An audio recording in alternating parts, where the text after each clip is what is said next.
Hello everyone, welcome to my channel Students Club. So today we are going to learn the remaining HTML tags and CSS.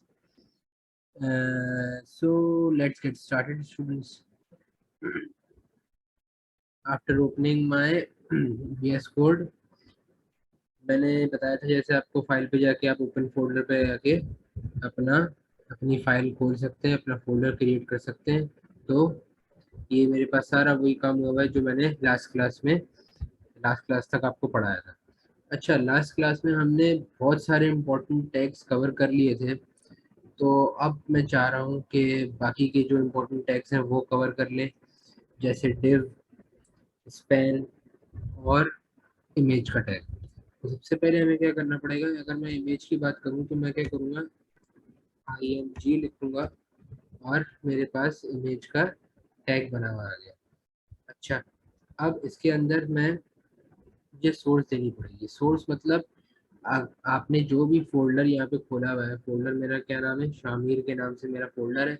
अब उस folder के अंदर जो है हमें कोई इमेज सेव करवानी पड़ेगी। जैसे मैं गया डेस्कटॉप पे शामिर का फोल्डर, तो मेरे पास car1 और car2 नाम से दो इमेजेस सेव है। तो अब मैं क्या करूँगा, इधर बस लिख दूंगा सिंपल car1 डॉट, तो उसने खुद ही पर खुद दे दिया हमें सजेशन। तो हम car1 डॉट जेपीजी हो गया हमारा। तो अब इसको सेव करके देख लेते हैं। मैंने कंट्रोल प्रेस एस किया। मैंने ब्राउज़र पे जाने के लिए क्या करूँगा, मैंने इसको राइट क्लिक किया, कॉपी पाथ,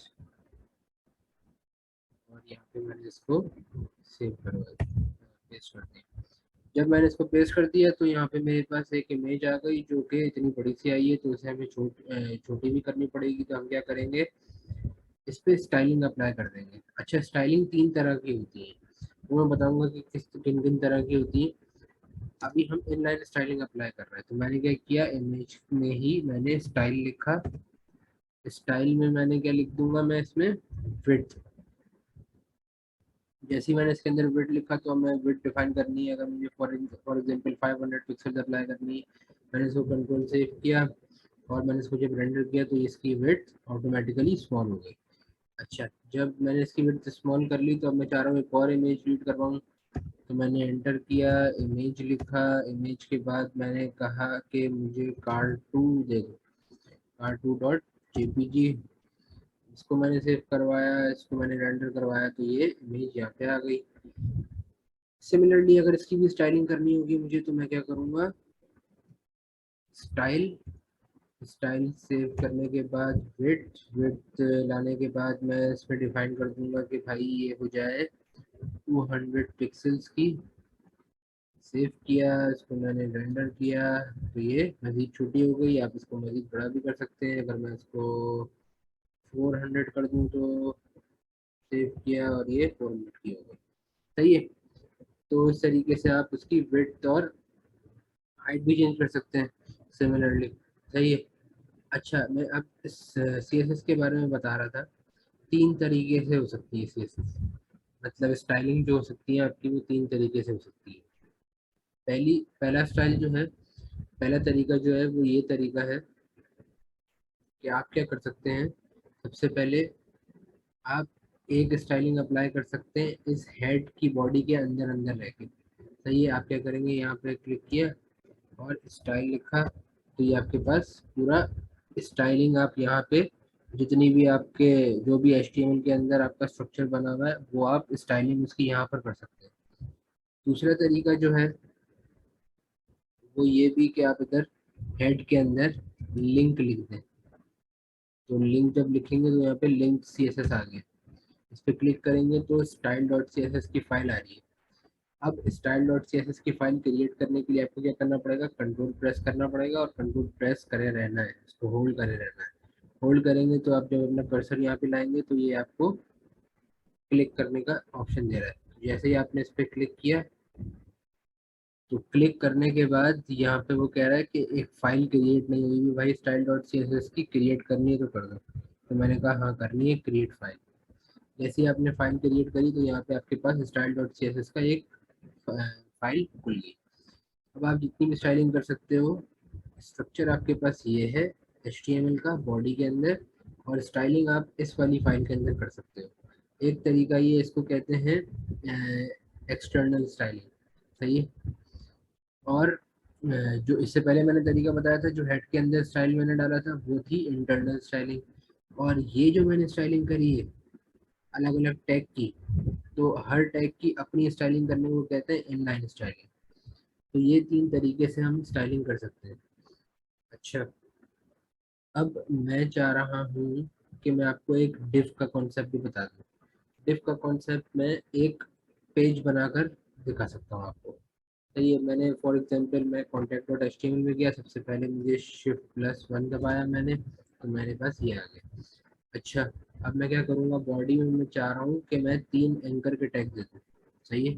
एंकर का टैग लिखा मैंने, एंकर के अंदर मैं लिख देता हूँ index dot H T M L आ गया मेरे पास। सही है। और मैंने जब नाम दे दिया कि ये मेरा होम हो जाए।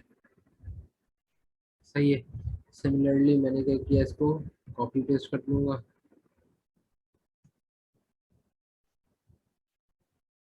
Index dot H T M L की जगह मैं क्या डाल दूंगा, about dot H T M L. और इसकी जगह मैं डाल दूंगा contact dot H T M L. सही है। जाहिर सी बात है, इनके भी नेम चेंज करने पड़ेंगे मुझे। मैं एंकर का टैग अपनी लास्ट वीडियो में बता चुका हूँ आपको, अगर वहाँ से देखना है तो आप देख सकते हैं। अच्छा, मैं क्या करूँगा, अबाउट नेम रखना है मुझे, और क्या, इसका मुझे नेम रखना है कॉन्टैक्ट। सही है। ये अब क्लियर हो गया। अब एंकर के टैग जो है वो हमारे पास इनलाइन एलिमेंट्स होते हैं, तो जब मैं इसको रेंडर करूंगा तो सारी सारी चीज़ें बराबर बराबर में आ जाएंगी आपके पास। मैंने सेव किया, और इसको मैंने राइट क्लिक किया, इसको मैंने कॉपी पाथ किया। कॉपी पाथ के बाद मैंने इसको कंट्रोल+V किया, एंटर किया, तो मेरे पास होम, अबाउट और कॉन्टैक्ट साथ साथ आ गए। अच्छा, अब मैं क्या चाह रहा हूँ, इनको होम इधर आए, कॉन्टैक्ट इधर आए, अबाउट इधर आए, इस तरीके से चाह रहा हूँ। मैंने क्या किया, मैं क्या करूँगा, इनको पहले तो डिफ के फोल्डर में बंद कर दूँगा। ये डिफ का फोल्डर मैंने क्रिएट, फोल्डर कह रहा हूँ बार बार, सॉरी, डिफ का कंटेनर होता है। सही है। डिफ जो होता है ना, डिफ और स्पैन दोनों के दोनों कंटेनर्स होते हैं। ये भी टैग है। सही है। कंटेनर्स, ये इनके अंदर आप कोई भी वैल्यूज या फिर टैग्स, बहुत सारे टैग्स टाइप कर सकते हैं। ये तो एक कंटेनर की तरह होते हैं। डिफ जो है वो ब्लॉक लेवल एलिमेंट है, और स्पैन जो है हमारा इनलाइन एलिमेंट है। तो ये इनलाइन और ब्लॉक लेवल का मैं कॉन्सेप्ट आपको पहले ही बता चुका हूँ। सही है। तो मैंने क्या किया, कंट्रोल X किया इसको। दरअसल जो ब्लॉक लेवल एलिमेंट्स होते हैं वो हमेशा न्यू लाइन से क्रिएट होते हैं, और जो इनलाइन एलिमेंट्स होते हैं वो हमारे पास हमेशा क्या कहते हैं, बराबर से स्टार्ट होते हैं। अच्छा, तो ये क्रिएट हो गया हमारे पास डिव का। अब मैं चाह रहा हूँ इसको एक आईडी डिफाइन कर दूँ। आईडी जब आप डिफाइन करेंगे ना, तो आईडी हर स्टूडेंट की अलग अलग होती है। अगर हम स्कूल की एग्जांपल लें तो हर स्टूडेंट की अलग अलग अलग आईडी होती है। सिमिलरली एक क्लास के अंदर बहुत सारे स्टूडेंट्स होते हैं, तो क्लास एक एक ही क्लास हम बहुत सारे स्टूडेंट्स को, सॉरी, एक ही क्लास हम बहुत सारे टैग्स को दे सकते हैं, लेकिन आईडी हर टैग की अलग अलग होगी। तो डिफ के टैग को मैंने एक आईडी दे दी। आईडी में मैं लिख दूंगा कि भाई ये मेरे एंकर के टैग है। एंकर के टैग है। अब मैं क्या करूंगा, इस आईडी को अपने style dot C S S में यूज करूंगा। कैसे, शिफ्ट हैश टैग बनाया मैंने। अब ये जो हैश में लिखा है ना मैंने, हैश ये रिप्रेजेंट कर रहा है कि आईडी है। अगर मैंने यहाँ पे आईडी की जगह क्लास डिफाइन करी होती, इस आईडी की जगह मैंने यहाँ पे क्लास लिखा होता, तो मैं style dot C S S में आके हैश नहीं लिखता बल्कि डॉट डालता। सही है। मतलब हैश जो है वो रिप्रेजेंट करता है आईडी को, और डॉट जो है वो रिप्रेजेंट करता है क्लास को। तो मैंने क्या किया, हैश लिखा मैंने, सॉरी, नाम लिखना है आपको सबसे पहले, एंकर। एंकर लिखा, करली ब्रैकेट लगाए। अब करली ब्रैकेट लगा लेने के बाद मैं क्या करूँगा, contact dot H T M L मैंने कहा कि मैं चाह रहा हूँ कि इनकी पैडिंग अप्लाई कर दूँ। पैडिंग देख लेंगे आप कि क्या फर्क पड़ेगा इससे, पैडिंग से देख लीजिएगा। मैं करूँगा तो मैं बताऊँगा कि किस पे क्या फर्क पड़ा। और इसको भी मैंने सेव करा दिया। जब मैंने इसको रेंडर किया ये रेंडर नहीं हुआ, एक मिनट देख लेते हैं इसको क्या इशू है इसमें। इसके सॉरी, इधर मैंने मैंने इधर तो लिंक क्रिएट कर ली थी, लेकिन मैंने इस जो कॉन्टैक्ट डॉट एचटीएमएल है इसके अंदर लिंक नहीं क्रिएट करी थी, तो मैं पहले इसके अंदर लिंक क्रिएट करवा देता हूँ। सीएसएस अब सही है।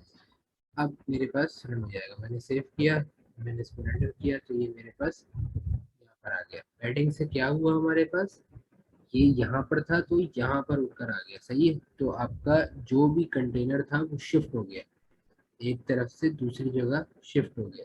दरअसल कंटेनर शिफ्ट नहीं हुआ, तो ये कंटेनर के अंदर जो वैल्यूज थी ना वो शिफ्ट हो गई। तो ये तो हो गया पैडिंग का कॉन्सेप्ट। पैडिंग मैंने लेफ्ट अप्लाई करी थी, तो ये लेफ्ट पे पैडिंग अप्लाई जब करेंगे तो वो राइट पे जाएंगी चीज़ें, जब राइट पे अप्लाई करेंगे तो वो लेफ्ट पे जाएंगी चीज़ें, तो उल्टा है इधर का। सही है, मैंने पैडिंग अप्लाई कर दी 50%, तो वो 50% के हिसाब से सेंटर ऑफ द स्क्रीन में आ गया 50%, इस वाली लाइन में ये सेंटर ऑफ द स्क्रीन है 50%। अब मैं क्या चाह रहा हूँ कि होम को अलग कर लूँ, अबाउट को अलग और कॉन्टैक्ट को अलग। होम इधर आया, अबाउट इधर आया, कॉन्टैक्ट इधर आया, इस तरीके से। तो मैं क्या करूँगा, इनके बीच में मार्जिन अप्लाई कर दूंगा। अब मार्जिन से आपको मैं बताता हूँ कि मार्जिन क्या होता है। पहले तो मैं इसमें इनलाइन स्टाइलिंग कर देता हूँ। स्टाइल मैं अप्लाई कर रहा हूँ मार्जिन, सही, मार्जिन लेफ्ट। मैंने मार्जिन इसको दे दी 400 पिक्सल्स की, सही है। तो सॉरी, मैं होम को मार्जिन दूंगा, तो क्या होगा इससे कि वो मजीद होम को क्या कहते हैं राइट साइड पे लेके चले जाएगा। अभी मैं दिखाता हूँ रन करके, मैंने सेव किया। अब ये थोड़ा सा इधर है ना, तो ये थोड़ा सा मजीद इधर हो जाएगा। मैंने इसको जैसे ही सेव किया तो ये देखेंगे कितना इधर हो गया, 400 पिक्सल्स दिए थे ना मैंने। अब मैं होम को नहीं चाह रहा, मैं कह रहा हूँ अबाउट को मुझे इधर करना था। तो मैं क्या किया, मैंने क्या किया, मैंने इसको कंट्रोल प्लस एक्स किया, और इधर आके मैंने कंट्रोल प्लस वी किया। 400 थोड़ा ज़्यादा हो रहा था तो मैंने 200 कर दिया इसको। सिमिलरली यहाँ पे भी मैं दे दूंगा कंट्रोल प्लस वी, 200 ज़्यादा हो रहा था तो मैंने इसको 200 दे दिया। जब मैंने इसको सेव किया, इसको मैंने रेंडर किया, तो ये मेरे पास होम, अबाउट और कॉन्टैक्ट आ गया। तो ये सिमिलरली अगर मुझे इसके टेक्स्ट को बड़ा करना है थोड़ा, होम, अबाउट और कॉन्टैक्ट को, तो मैं क्या करूँगा, स्टाइलिंग के ही अंदर अभी मैं स्टाइलिंग क्रिएट कर ही देता हूँ। स्टाइल, अब मैं चाह रहा हूँ उसका फॉन्ट साइज इंक्रीज कर दूँ, तो फॉन्ट लिखा मैंने, फॉन्ट साइज आ गया। फॉन्ट किया कि भाई इसको 25 पिक्सल्स कर दूँ, सही है। इसको मैं कॉपी पेस्ट कर लेता हूँ, कंट्रोल प्लस सी किया इसको मैंने, प्लस वी किया इधर, प्लस वी किया इधर। जब मैंने इसको सेव किया, इसको रेंडर किया, तो ये इतने बड़े बड़े आ गए, सही है। अब मैं फॉर एग्जांपल एक लास्ट चीज़ करके देख लेते हैं। मैं चाह रहा हूँ कि मैं इसका बैकग्राउंड येलो कर दूँ। मैं चाह रहा हूँ ये पूरी चीज़, ये पूरी की पूरी चीज़ का बैकग्राउंड येलो कर दूँ, सिर्फ इस पट्टी का, ये जो होम अबाउट कॉन्टैक्ट वाली है। तो मैं क्या करूँगा, मैं क्या किया, मैंने क्या किया, मैं डिव के बाद मैंने लिखा स्टाइल, या फिर डिव के बाद लिखते हैं या फिर यहीं पर ही लिख देते हैं, चलिए स्टाइल लिखा मैंने। स्टाइल लिखने के बाद सॉरी, स्टाइल यहाँ पे लिखने की जरूरत थोड़ी है, वो तो उसमें लिखनी होती है ना। अच्छा, यहाँ पे मैं क्या करूँगा, कहूँगा बॉडी, बॉडी के अंदर क्या दे दे वो, बॉडी के अंदर वो बैकग्राउंड कलर डाल देंगे, सही है। बॉडी के अंदर या फिर डिफ के अंदर, हाँ, अब बताएं बॉडी के अंदर डालेंगे या डिफ के अंदर। अगर मैंने बॉडी के अंदर डाला तो इस पूरे पे येलो कलर आ जाएगा। अगर मैं बैकग्राउंड कलर येलो अप्लाई करूँ तो इस पूरे पे येलो कलर आ जाएगा, जबकि मुझे किधर डालना है, सिर्फ इस वाली पट्टी। बॉडी को भी अप्लाई करके दिखा देता हूँ आपको। बैकग्राउंड कलर येलो, तो अब पूरी बॉडी पे ही आ जाएगा येलो। सेव किया, तो देखिए पूरी बॉडी पे येलो कलर आ गया। अब मैं चाह रहा हूँ सिर्फ उस वो होम अबाउट वाली चीज़ पे आया बैकग्राउंड कलर ना। मैं बॉडी को हटाऊंगा। मैंने क्या किया, कॉन्टैक्ट डॉट एचटीएमएल में गया, मैंने कहा डिव का आईडी जो एंकर थी उस पर अप्लाई कर देगी। एंकर इधर बनी हुई है तो उसको मैं हटा देता हूँ। मैंने कहा इसके अंदर ये अप्लाई करो, तो इसके अंदर मैं लिख दूंगा बैकग्राउंड कलर और येलो। इसको सेव किया, इसको रेंडर किया, तो ये देखिए सिर्फ इस पे आ गया। सही है। इसके अलावा भी बहुत सारी चीज़ें हैं हमारे पास। फॉर एग्जांपल हमें बैकग्राउंड इमेज चेंज करनी है अपनी। सही है।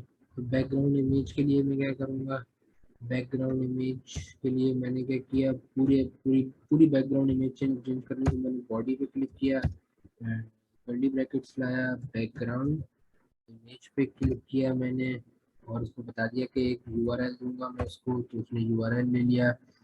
यूआरएल के बाद मैं क्या करूँगा, फॉर एग्जांपल कार टू चार, कार टू डॉट जेपीजी, ये इसको सेव किया मैंने, इसको मैंने रेंडर किया, तो उसने मुझे कार टू उस तरीके से पूरी बॉडी के ऊपर अप्लाई करके दिखा दिया।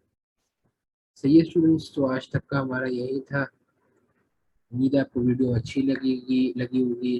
अगर आपको अच्छी लगी है तो please like comment share subscribe सब कुछ कर दें, सब कुछ ठोक दें। Okay students, thank you.